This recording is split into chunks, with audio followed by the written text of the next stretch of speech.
तो दोस्तों ये आपका पार्ट 2 है स्पॉटिंग्स का, FGHIJ। तो ये जो 5 स्पॉट्स है आज हम फिनिश कर लेंगे, ओके, कवर कर लेंगे, ओके। अब देखो स्पॉट एफ में फ्रेंड्स यहाँ पे आपके पास है डिसीज कॉजिंग ऑर्गेनिजम्स, ओके। अब इसमें भी टोटल आपके पास 4 स्पॉट्स है या फिर बोल सकते हैं हम 4 चीजें हैं, ओके। सबसे पहले देखो तो आपके पास प्लाज्मोडियम है, दूसरा एंटामीबा हिस्टोलिटिका आपको दिखाई दे रहा है, इसके बाद एस्कैरिस है, फिर वी हैव रिंगवर्म, ओके। अब इन चारों में से दोस्तों कोई एक आपके पास होगा। अब देखो इसमें आपको बता दूं मैं, तो जो प्लाज्मोडियम है ना इसका स्लाइड होता है, ओके। इसका आपको स्लाइड रहेगा, इसका मतलब ये माइक्रोस्कोप में ही आपको देखना है, ओके। ऐसा नहीं कि स्पॉट एफ में आपको एस्कैरिस रखा है तो उसको प्लाज्मोडियम की तरह आइडेंटिफाई करो। एस्कैरिस का बॉटल स्पेसिमेन होता है, ओके। अब इसमें भी मेल फीमेल होती है, फीमेल थोड़ी सी बड़ी होती है, मेल थोड़ा सा छोटा, खैर वो सब बाद में देखते हैं। तो प्लाज्मोडियम आपके पास है, इसका स्लाइड होगा, ब्लड स्मेयर का स्लाइड होता है, ठीक है। तो इसको आइडेंटिफाई करना इतना डिफिकल्ट नहीं होना चाहिए। इसके बाद दोस्तों एंटामीबा हिस्टोलिटिका, इसका भी आपका स्लाइड होता है, ओके। इसका भी आपको क्या मिल जाएगा, स्लाइड मिल जाएगा। फिर बात करें एस्कैरिस की, तो दोस्तों एस्कैरिस का ना बॉटल स्पेसिमेन होता है। अगर आपका स्पॉट एफ पे बॉटल स्पेसिमेन रखा है ना तो आप आंख मूंद कर एस्कैरिस लिख सकते हो, ठीक है, क्योंकि यहाँ पे एक ही बॉटल स्पेसिमेन आपके पास है एस्कैरिस। बाकी रिंगवर्म का भी मोस्टली आपके पास क्या होता है, स्लाइड ही होता है। तो यहाँ पे 3 स्लाइड्स है, प्लाज्मोडियम, एंटामीबा हिस्टोलिटिका, इसके अलावा आपका रिंगवर्म। बाकी एस्कैरिस का दोस्तों बॉटल स्पेसिमेन होता है, ध्यान दें स्पॉट एफ पे एस्कैरिस का बॉटल स्पेसिमेन होता है, ओके। अब इसमें लिखना क्या है, तो वहाँ पे स्पॉट एफ पे आपको थोड़ा रीड करना पड़ेगा, ओके। स्पॉट एफ पे वहीं कहीं कुछ लिखा भी होगा, identify and comment upon symptoms और कंट्रोल मेजर्स। तो हो सकता है या तो आपसे सिम्टम्स के बारे में पूछा गया हो या तो कंट्रोल मेजर्स। अगर सिम्टम्स पूछा है तो आप सिम्टम्स लिखो, कंट्रोल मेजर्स पूछा है तो कंट्रोल मेजर्स लिखो। कुछ नहीं पूछा है तो आप अपनी मर्जी से जो चाहे वो लिख सकते हो, जो चाहे वो लिख सकते हो। इसका मतलब ये नहीं कि कुछ भी लिखोगे आप, ओके। इसका मतलब आपको प्लाज्मोडियम से रिलेटेड जो भी आपको दिख रहा है ना उससे रिलेटेड आपको उसके बारे में लिखना है, ओके। सबसे पहले बात कर लेते हैं प्लाज्मोडियम की। तो प्लाज्मोडियम आपको पता है इट्स ये पैथोजन है। पैथोजन किसका, तो इट कॉजेस मलेरिया, एक मलेरियल पैरासाइट है, ठीक है। तो ये इसको हम कॉमनली बोलते हैं मलेरियल पैरासाइट, ओके। अब इसकी भी कई स्पीशीज अवेलेबल है, तो सबसे कॉमन है आपका इससे प्लाज्मोडियम वाइवेक्स। अब इससे बीमारी कौन सी होती है, तो बीमारी होती है दोस्तों मलेरिया। इससे होता है क्या आपका मलेरिया। बाकी मलेरिया का जो क्लासिकल सिम्टम्स है, ओके, आपको पता है मलेरिया अगर आपको हुआ रहेगा तो आपको मालूम है अचानक से ठंडी लग के बुखार आता है, okay. So there is a shivering followed by the high fever. अब ये क्यों होता है, तो जो आपका हीमोग्लोबिन है वो कुछ हद तक डैमेज होता है, उससे केमिकल निकलता है दैट्स कॉल्ड हीमोजोइन। उसी हीमोजोइन की वजह से शिवरिंग वगैरह आपको देखने को मिलता है, ठीक है। ये आप प्लाज्मोडियम के बारे में लिख सकते हैं। बात करें एंटामीबा हिस्टोलिटिका, तो देखो इसके नाम से ही पता चलता है कि क्या काम करता होगा। सबसे पहले दोस्तों एंटामीबा हिस्टोलिटिका एक तरह का आपका एंडोपैरासाइट है, वैसे ये भी आपका एंडोपैरासाइट ही था। एंटामीबा हिस्टोलिटिका भी क्या आपका एक एंडोपैरासाइट है, बट इसमें फोकस करो एंटामीबा, तो ये है तो amoeba, okay, but lives inside the body. तो जब अमीबा प्रोटीज पढ़ते हैं वो बॉडी के बाहर रहता है फ्रेश वाटर में, ये भी अमीबा है, but this amoeba lives inside the body. Histolytica, histo ये वर्ड आपको पता है, histo basically this word is related to the tissue, okay. ये इसका मतलब होता है दोस्तों आपका टिश्यू, ओके। बाकी lytica, lytica lysis, lysis means break down, okay. तो ये वो है जो कि आपके टिश्यू को डैमेज करते हैं, समझ में आ रहा है। इसके लिए इसका नाम है Entamoeba histolytica. So this is actually endoparasite, okay. Amoeba ही एक तरह का सिंगल सुडोपोडिया इसके पास आपको देखने मिलता है। और yes this organism actually damage your tissue, that is the reason why we call this organism as entamoeba histolytica, ठीक है। इसके बाद दोस्तों बात करते हैं आपका एस्कैरिस का। जैसे मैंने आपको बताया इसको आइडेंटिफाई करना बहुत इजी है, ओके, क्योंकि ये आपका बॉटल स्पेसिमेन है और एक ही बॉटल स्पेसिमेन स्पॉट एफ पे आपको देखने को मिलता है, दैट्स योर एस्कैरिस। अब थोड़ा एस्कैरिस की बात करें तो ascaris belongs to phylum aschelminthes. तो आपके एस्केलमिंथस या फिर बोल सकते हैं नेमाटोलमिंथस फाइलम से बिलोंग करता है। बाकी यहाँ पे for the first time the sexual dimorphism seen in case of nemathelminthes और यू कैन से एस्केलमिंथस में पहली बार सेक्सुअल डायमॉर्फिज्म देखने को आपको मिलता है। मतलब मेल और फीमेल अलग हो गए, ठीक है, और अलग हो गए मतलब क्या, उनको आइडेंटिफाई भी किया जा सकता है। इसके लिए बोलते हैं डायमॉर्फिज्म, ओके। दो ही सेक्स यहाँ पे अवेलेबल है, एक मेल होगा दूसरा फीमेल होगा। हम अपनी बात करें तो हमारे यहाँ पॉलीमॉर्फिज्म होता है, मेल भी होते हैं फीमेल भी होते हैं। इसके लिए ट्रांसजेंडर भी इंटरसेक्स भी आपको देखने को मिल जाएंगे, तो हमारे यहाँ पॉलीमॉर्फिज्म। बट इसके केस में आपको देखने मिलता है डायमॉर्फिज्म, ओके। अब एस्कैरिस में भी देखो, अगर एस्कैरिस आपका मेल है दोस्तों तो मेल बेसिकली शॉर्ट होते हैं, so normally they are shorter than female, okay. So male ascaris are shorter than female. इसके अलावा जो फीमेल होती है उसका जो पोस्टीरियर एंड होगा ना, हमेशा याद रखना दोस्तों, मेल का सॉरी फीमेल का जो पोस्टीरियर एंड है इट इज ऑलवेज स्ट्रेट, सीधा होता है। जबकि जो मेल है ना, मेल वैसे टेढ़े होते हैं, तो फीमेल का जो मेल का पोस्टीरियर एंड थोड़ा सा कर्व्ड होता है अलॉन्ग विथ पीनियल सिटे, वहां पे आपको पीनियल सिटे भी देखने को मिल जाता है, ठीक है। बाकी दोनों की ही बॉडी आपकी कवर्ड होती है विथ क्यूटिकल। अगर क्यूटिकल से कवर नहीं होगा, ध्यान देना ये भी एक तरह का एंडोपैरासाइट है, ये भी हमारे बॉडी में ही रहता है, जीआई ट्रैक्ट में, गैस्ट्रोइंटेस्टाइनल ट्रैक्ट में ही रहता है, तो हमारा जीआई ट्रैक्ट इसको डाइजेस्ट कर जाएगा। तो क्यूटिकल इज देयर जो कि इसको प्रोटेक्शन देता है हमारे डाइजेस्टिव एंजाइम से, ओके। बाकी हमारी बॉडी में घूमते फिरते रहते, हर पूरी बॉडी में ये माइग्रेट करते रहते, ओके। इसके बाद दोस्तों बात करते हैं रिंग वर्म की। तो देखो रिंग वर्म, इसको सच में वर्म मत समझ लेना, ये कोई वर्म नहीं है, कोई कीड़ा वीड़ा नहीं है, ठीक है। This is actually fungus, okay. तो रिंग वर्म आपका दोस्तों ये एक फंगस है, ठीक है। ट्राइकोफाइटन आप इसको बोल सकते हो, उसका नाम है रिंग वर्म, एक तरह का फंगस है। तो ये पहला आपको ध्यान में होना चाहिए। दूसरा, ये बेसिकली आते कैसे या फिर इसका इन्फेक्शन कैसे होता है। तो जैसे मान लो फ्रेंड्स, दो फ्रेंड्स है, आपस में कपड़े शेयर कर रहे हैं, ओके, और एक को रिंग वर्म का इन्फेक्शन है, तो डेफिनेटली अगर आपने उसका कपड़ा पहना तो आपको भी इन्फेक्शन स्प्रेड हो जाएगा। कॉम शेयरिंग, ओके, मैं बाल बना रहा हूँ, मुझे इन्फेक्शन है, अगर आपने उसी कंगी से बाल झाड़ लिए तो आपको भी इन्फेक्शन हो जाएगा। तो इसके इन्फेक्शन मोस्टली कपड़े वगैरह शेयरिंग करने से होता है, किसी के कॉन्टैक्ट में आने से आपको ये इसके इन्फेक्शन वगैरह हो सकते हैं, ओके। तो दोस्तों स्पॉट एफ में आपको ध्यान रहना है कि यहाँ पे 4 चीजें हो सकती है। सबसे पहला प्लाज्मोडियम, जो कि एक आपका स्लाइड है। एंटामीबा हिस्टोलिटिका भी हो सकता है, ये भी आपका स्लाइड है। एस्कैरिस हो सकता है, ये आपका बॉटल स्पेसिमेन है, या तो फिर आपके पास होगा रिंगवर्म, ओके। बढ़ते आगे स्पॉट जी की तरफ। अब देखो स्पॉट जी ये थोड़ा सा डिफिकल्ट तो नहीं बोलूंगा, ये डिफिकल्ट हो सकता है, ओके, लेकिन डिफिकल्ट नहीं है। मैं आपको बता दूं क्यों। अब देखो स्पॉट जी में क्या, identify and discuss the stages of meiosis in the given slides.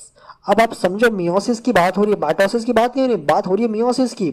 अब मियोसिस में मियोसिस 1, मियोसिस 2, अब उसमें भी आपका जाओगे तो कैरियोकाइनेसिस 1, अब कैरियोकाइनेसिस 1 में भी आपके पास प्रोफेज 1, अब प्रोफेज 1 में 5 स्टेजेस है। अब उसके बाद आपका मेटाफेज 1, फिर एनाफेज 1, फिर टेलोफेज 1, फिर साइटोकिनेसिस 1। अब इतने सारे फेजेस और स्टेजेस है ना, प्रॉब्लम यही होता है कि भाई कौन सा स्टेज। अब आपको स्लाइड आएगा सिर्फ एक, समझ में आ रहा है, स्लाइड आएगा सिर्फ एक। और अगर आप देखोगे मियोसिस 1 मियोसिस 2 मिला के तो कम से कम 12 से 15 स्लाइड्स होते। अब उसमें से कोई एक ही स्लाइड आएगा। बट हाँ, यहाँ पे ये इजी तब हो जाता है कि ज्यादातर कॉलेज में दोस्तों इसका स्लाइड नहीं लगाया जाता है, ओके। ज़्यादातर कॉलेज में इसका स्लाइड नहीं लगाया जाता। इसका जो फोटो है ना, प्रिंट वगैरह करके उसके जेरोक्स को या तो फिर फोटो को वहाँ पे रखा जाता है, तो जो कि बहुत इजी हो जाता है उस केस में स्टेज को आइडेंटिफाई कर पाना, ओके। मोस्टली प्रोफेज 1 का ही किसी स्टेज को रखा जाएगा, तो आपको अपने हिसाब से आइडेंटिफाई करना पड़ेगा कि लैप्टोटीन है, कि जाइगोटीन है, कि डिप्लोटीन है, सॉरी कि पैकेटीन है, या फिर डिप्लोटीन है, कि डाइकाइनेसिस है, ओके। जैसे लैप्टोटीन में आपको कंडेंसेशन देखने मिलता है, ओके। थोड़ा थोड़ा जो क्रोमोसोम का स्ट्रक्चर से रिजॉल्व होना स्टार्ट हो जाते हैं, मोनाड वगैरह उसको थ्रेड जैसे दिखते हैं, so we call them as a monad. Zygotene की बात करोगे तो वहाँ पे दोनों ही जो क्रोमैटिड्स है, sister chromatids are clearly visible, okay. इस केस में हम क्रोमोसोम्स को बोलते हैं बाइवैलेंट, ओके। ध्यान देना यहाँ पे क्रोमोसोम्स के जो क्रोमैटिड्स है क्लियरली आपको दिखाई देते हैं, so here the chromosomes are called bivalent. इसके अलावा जाइगोटिन स्टेज में ना दोस्तों जो होमोलोगस पेयरिंग होती है, ओके, मैटरनल और पैटर्नल, यानी कि मदर और फादर के जो क्रोमोसोम्स होते हैं सेग्रीगेट होकर वापस से क्या होता है आपके होमोलोगस पेयरिंग बनाने का काम करते हैं। तो ये कहाँ होता है आपका जाइगोटीन, जाइगो का मतलब भी होता है पेयर, तो यहीं पे आपका पेयरिंग भी आपको देखने मिलेगा। That means there will be the formation of synapsis, synapsis आपका बनता है। इसके बाद सेरोटोनिनल कॉम्प्लेक्स जरूरी है उनको पास में लाने के लिए या फिर होल्ड करके रखने के लिए। इसके बाद बात करें हम तीसरा फेज यानी कि पैकेटिंग, वेरी इंपॉर्टेंट स्टेज दोस्तों। पैकेटिंग इंपॉर्टेंट क्यों है, क्योंकि अब जो पेयरिंग हुआ है ना, पेयरिंग किस लिए हुआ है, फॉर क्रॉसिंग ओवर, ओके। तो यहाँ पे जो दो नॉन सिस्टर क्रोमैटिड्स है होमोलोगस क्रोमोसोम्स के, they will cross over each other, और जिस पॉइंट पे क्रॉस करें दैट पॉइंट इज कॉल्ड काइज्मा, और यू कैन सी काइज्मेटा। काइज्मेटा वर्ड तब यूज होता है जब मल्टीपल पॉइंट्स पे हो रहा है, सिंगल पॉइंट पे हो रहा है then we use chiasma, but multiple points पे ही होता है तो आप इसको लिखोगे काइज्मेटा, ठीक है। और ये बहुत ज्यादा सिग्निफिकेंट स्टेज होता है क्योंकि यहाँ पे रिकॉम्बिनेशन, ओके, आपको देखने मिलेगा। मतलब there will be the exchange of genes between the paternal and the maternal chromosome which led to the recombinant formation recombinant, यानी कि एक नया क्रोमोसोम आपको बन जाएगा जिसमें मेल और फीमेल यानी कि जो मैटरनल पैटर्नल जो जीन्स है वो पूरा एक नया कॉम्बिनेशन आपका बना रहा है, एक नया ही नए अलग अलग जीन्स आपके मिक्स होकर एक नया combination, that means ultimately this stage is responsible for creating variation. Okay, उसके बाद आपका डिप्लोइडिंग आता है जहाँ पे धीरे धीरे chromosome start to separate, repulsion वगैरह होएगा, सीरोटोनिमल कॉम्प्लेक्स आपका डिजॉल्व होने लगता है, you know chromatid not chromatid, जब आपका कायस्मा वो शिफ्ट होना शुरू करता है towards the end of the chromatid, but not shifted, shift हो रहा है, शिफ्ट हो नहीं गया है, ठीक है। और डायकेनेसिस की बात करें तो डायकेनेसिस आपका लास्ट स्टेज है जहाँ पे फाइनली जो कायस्मेटा होता है एकदम से एंड पे चला आता है। This process is called terminalisation, इसको हम क्या कहते हैं, टर्मिनलाइजेशन। तो कुछ कुछ चीज़ आपको याद रखनी पड़ेगी। बाकी मेटाफेज में chromosome occupy middle position, that's your metaphase plate और इक्वेटोरियल प्लेट। ओके, इसके बाद एनाफेज में there will be you know tug of war, repulsion होगा क्रोमोसोम्स के बीच में, आपके क्रोमोसोम जो सेपरेट हो जाएंगे point of from the point of cross, इसी को बोलते हैं डिसजंक्शन। प्रॉपर सेपरेशन हो गया तो बोलेंगे disjunction. If they fails to separate then we call it as a non disjunction. तो ये बहुत क्रूशियल है दोस्तों। अगर नॉन डिसजंक्शन हो गया तो आपने देखा ना कैरोटाइप में क्या क्या हो सकता है, कुछ भी हो सकता है, क्लाइनफेल्टर हो सकता है, टर्नर हो सकता है, या फिर डाउन सिंड्रोम भी हो सकता है। तो ये यहीं पर होता है, ठीक है। और उसके बाद टेलोफेज में again nuclear membrane reappear, nucleolus reappear, वही सेम आपका प्रोफेज का जस्ट उल्टा है। ओके, तो यहाँ पे फोटो रखा रहेगा, आपको फोटो को आइडेंटिफाई करना है, समझ में आया। तो ये है डिफिकल्ट कब होता है, डिफिकल्ट तब हो जाए जब स्लाइड रखा रहेगा। ओके, स्लाइड पहली बात तो क्लियर स्लाइड होता नहीं है, न्यूक्लियस के अंदर आपको झांक कर देखना पड़ता है, तो क्लियर स्लाइड दिखता नहीं है। जब स्लाइड क्लियर नहीं होता उसको आइडेंटिफाई करना भी थोड़ा सा डिफिकल्ट होता है। बट हाँ, यहाँ पे बहुत सारे कॉलेज में ना फ्रेंड्स इसका इमेज रखा जाता है, फोटो जेरोक्स वगैरह रखते हैं, तो आपको आइडेंटिफाई करना इजी हो जाएगा। ओके, बात करते हैं स्पॉट एच की। तो जैसा आपने देखा था जेरिक एंड एक्वेटिक प्लांट्स, वैसे हमारे पास है जेरिक एंड एक्वेटिक एनिमल्स। ओके, अब इसमें देखो स्पॉट एच में अपने पास टोटल 4, याद रखना टोटल मेरे पास 4 ही स्पेसिमेंस है। एक आपके पास है कैमल। ओके, अब मैं आपको थोड़ा सा बोल देता हूँ कि इसमें या तो साइंटिफिक नेम ही लिखो या तो कॉमन नेम ही लिखो, दोनों लिखने की ज़रूरत नहीं है। अगर आप जैसे कैमल है, यहाँ पे कैमेलस लिखा हुआ है, अब आपको कैमेलस नहीं याद आ रहा है, ज़बरदस्ती का कैमेलस लिखना है और गलत लिख दिए तो अगर एग्जामिनर थोड़ा स्ट्रिक्ट रहेगा तो आपके मार्क्स भी काट लेगा, अदरवाइज मार्क्स फिर भी मिल जाएंगे। तो मैं चाहूँगा कि मैं बोलूँगा, मेरा सजेशन ये कि आप कॉमन नेम ही लिखें, ठीक है, ताकि मार्क्स काटने का कोई स्कोप ही ना हो। तो सबसे पहले कैमल, अब कैमल को कौन नहीं पहचानता। ओके, अब इसके बारे में बताने की जरूरत है क्या। तो camel, yes it's a mammal, और हम्प वगैरह होता है। हम्प में कैमल पानी स्टोर नहीं करता, ठीक है, बचपन से स्कूल में यही सिखाया गया, हम्प में कैमल पानी स्टोर करता, no, camel always stores water in its neck region, neck में उसके पाउच होते हैं वहाँ पे स्टोर करता है। बाकी जो हम्प होता है ना वहाँ पे फैट स्टोर करता है। ओके, समझो इस कैमल को रहना किधर है, डेजर्ट में रहना है। डेजर्ट में यूजुअली टेम्परेचर काफ़ी हाई होता है दिन के समय। ओके, और वो जो हम्प है, हम्प के जस्ट नीचे उसका विसरल ऑर्गन्स होते हैं, यानी कि जो मेजर वाइटल ऑर्गन्स है वो सब हम्प के नीचे ही होते हैं। अब वहाँ पे डिपॉजिट क्या आपका फैट है। अब फैट का काम क्या होता है, fat act as a insulator. अब आपने पढ़ा इंसुलेटर के बारे में, it does not allow heat to enter और लीव। अब टेम्परेचर हाई है तो उस वजह से हो सकता है बॉडी का टेम्परेचर बढ़ जाए, और क्योंकि कैमल मैमल है तो बॉडी का टेम्परेचर उसका फिक्स है, ठीक है, और जैसे टेम्परेचर बढ़ेगा सारे ऑर्गन फेल हो जाएंगे। तो ध्यान देना, यहाँ पे कैमल का जो हम्प होता है वही वाटर स्टोर नहीं होता, वही फैट स्टोर होता है। फैट स्टोर क्यों करता है, तो फैट स्टोर करने का रीजन है कि भाई बॉडी के जितने वाइटल ऑर्गन है सुचारू रूप से काम करते रहे और एनिमल जिंदा रहे। बाकी एडेप्टेशन और बात करेंगे तो वो कैमल की आईब्रो, अगर आप सॉरी आईब्रोज वगैरह देखोगे, आई रिजेस वगैरह बहुत बड़ी बड़ी थिक होती है और सीधा आंखों के सामने आती है, ये उसको मदद करती है। सैंड स्टॉर्म वगैरह आता है ना, तो सैंड पार्टिकल्स को वो सब ट्रैप कर लेते हैं। ओके, और बाकी नॉर्मली जो कैमल्स होते हैं यूरिनेट करते समय मोस्ट ऑफ द टाइम वो अपने पैरों पे यूरिनेट करते हैं। ओके, तो आप इसके बारे में लिख सकते हो। ओके, दूसरा देखो आपके पास है डिपोडोमिन्स, यानी कि कैंगरू रैट। अब देखो कैंगरू रैट या फिर कंगारू रैट, जो आप इसको पढ़ना चाहो पढ़ो। ओके, अब देखो जो कंगारू रैट है, अब ये एग्जैक्टली है तो रैट, बट इसका जो हैंड लिम होता है, hand limb is longer than the fore limb, that is the reason why it is called kangaroo rat. तो ये कंगारू नहीं है। ओके, ये रैट है जिसके हैंड लिम थोड़े से बड़े होते हैं फोर लिम से, इसके लिए इसको बोलते हैं कंगारू रैट, ठीक है। अब नेक्स्ट देखोगे अगर आप ना, तो हमारे पास एक्वेटिक एनिमल्स। अब एक्वेटिक एनिमल्स में क्या क्या है, तो 2 स्पेसिमेंस, दोनों ही अब इसमें देखो ये एक आपका बॉटल स्पेसिमेन होगा। ओके, ये डेल्फिनस, डॉल्फिन, ये आपको पता है एक्वेटिक मैमल है, तो ये बॉटल में तो आने से रहा, तो डेफिनेटली इसका आपको जेरोक्स रखा रहेगा और इसको आइडेंटिफाई करना बहुत ज़्यादा ईजी भी है। लेबेरोही था या फिर रोहू, इसको भी आइडेंटिफाई करना कोई रॉकेट साइंस नहीं, बहुत ईजी है। फिश है, अब आप इसके बारे में बहुत कुछ आप लिख भी सकते हो, ठीक है, बहुत ही कॉमन है। देखो नेक्स्ट आपके पास है स्पॉट आई। ओके, अब स्पॉट आई में है name the marked part and enlist its function. Okay, अब यहाँ पे देखो चार चीज़ें आपके पास है। ओके, या तो आपके सामने जेरोक्स पड़ा होगा जिसमें बना होगा आपका वीएस ऑफ एनाट्रोपस ओव्यूल, ये आपने पढ़ा है, आपके 12th स्टैंडर्ड का एक चैप्टर है रिप्रोडक्शन इन प्लांट रिप्रोडक्शन, जो उसके अंदर आपने इसको पढ़ा है।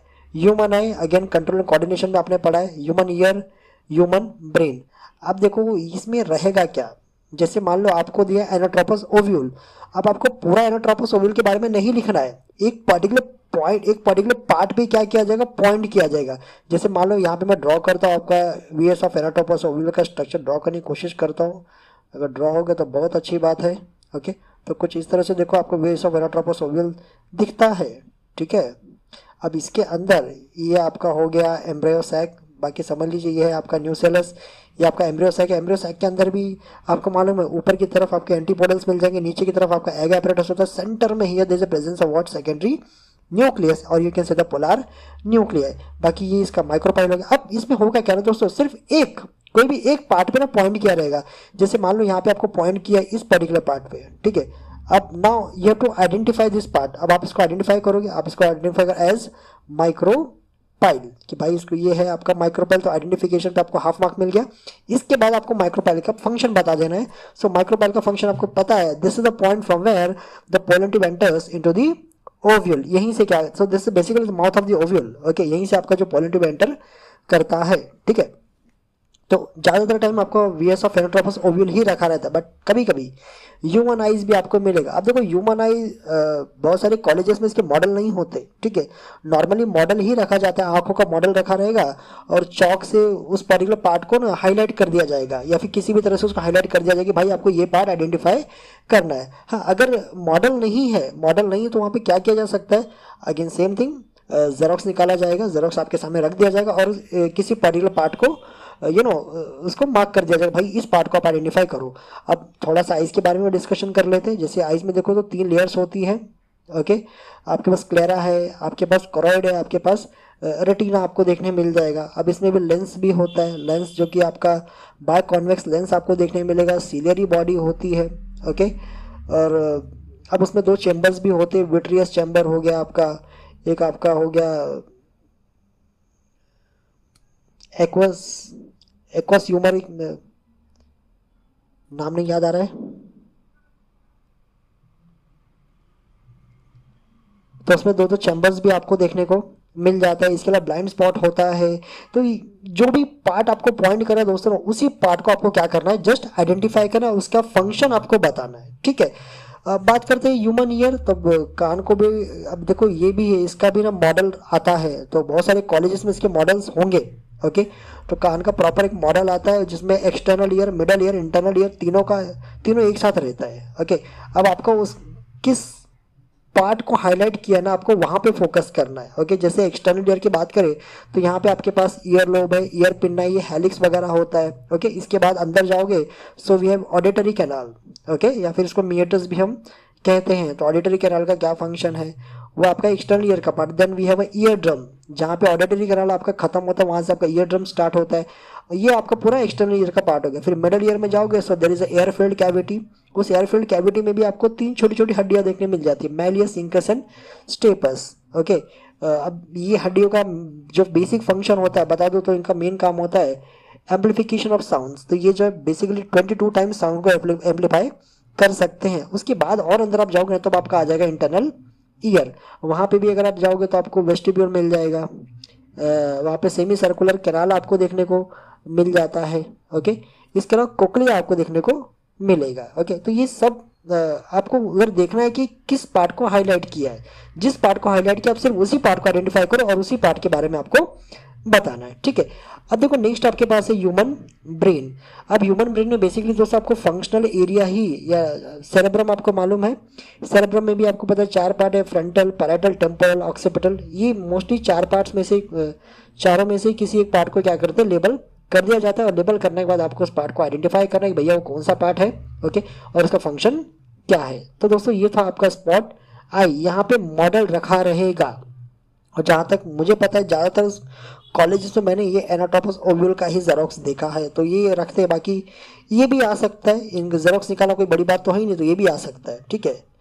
इसके बाद देखो दोस्तों आपके पास है स्पॉट जे। स्पॉट जे, अब ये स्पॉट में ना आपके पास है comment on given pedigree chart. अब देखो वो डिफिकल्ट नहीं है पेडिग्री चार्ट। इसमें 3 पेडिग्री चार्ट आपका हो सकता है। पहला जो है ना pedigree chart for inability to roll the tongue, दूसरा pedigree chart for widow's peak, तीसरा आपके पास है pedigree chart for the human blood group. अब आप पेडिग्री चार्ट क्या होता है आपको बताने की जरूरत नहीं है दोस्तों, कि पेडिग्री चार्ट बेसिकली सिंबल से हम रिप्रेजेंट करते हैं किसी पर्टिकुलर डिसीज को for up to 2 to 3 generation, that's your pedigree chart. अब सिंबल्स का आपको नॉलेज होना चाहिए। Square, blank square representing male, blank circle representing female, solid circle representing affected female, solid square representing affected male. ये सारी चीज़ आपको थोड़ा सा पता होना जरूरी, तभी आप वो चार्ट को रीड कर पाओगे, ओके।